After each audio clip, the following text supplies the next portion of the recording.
Hello everyone, Azlan cooking in gardening में आपको खुशामदीद।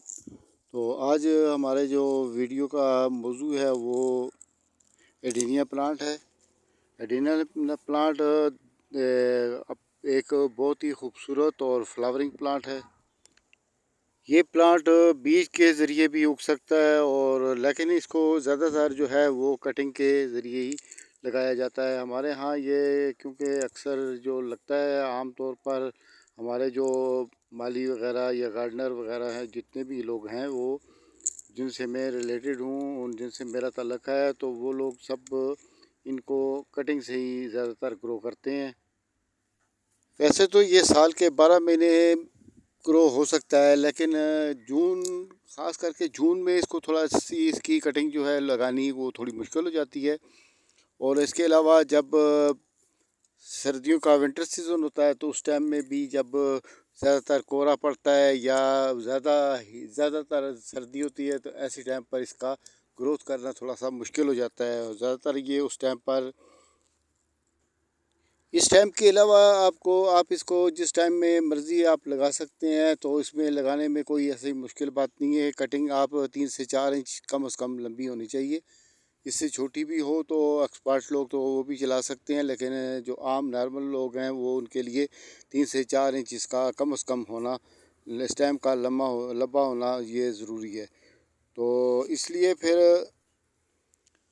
और लगाने के टाइम पर आपने इस बात का ध्यान रखना है कि आपका जो एरिया है जहाँ पर आप से कटिंग लगा रहे हैं, तो वो एरिया जो है वो आपका सेमी शेडी एरिया होना चाहिए, क्योंकि सेमी शेडी एरिया में ऐसा होगा कि उसके ग्रो होने के चांस काफ़ी ज़्यादा होते हैं। उसके अलावा अगर आप उसको पॉलीथीन का एक कैप सा बनाकर अगर आप उसमें उसको पैक करके रखेंगे तो वो बल्कि और भी जल्दी हो जाएगा। वो धूप में भी चल सकता है, धूप अगर हो ज़्यादा हो तब भी उसको आप पॉलीथीन के बैग के अंदर अगर आप उसको रखते हैं तो वो आपका ग्रोइंग में बहुत इजी रहेगा और 100% आपके ग्रो होने के चांस हैं।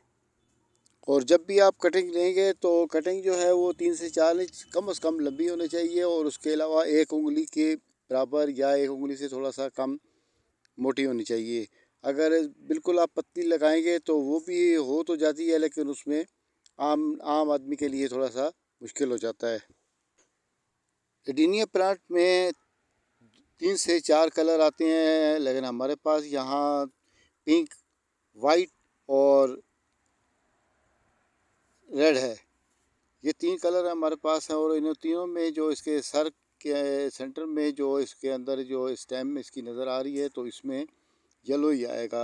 पिंक हो या वाइट हो या रेड हो, ये येलो ही आपको नज़र आएगा। एडीनिया प्लांट एक बहुत ही खूबसूरत फूलों से भरा प्लांट है, और ये इंडोर प्लांट है।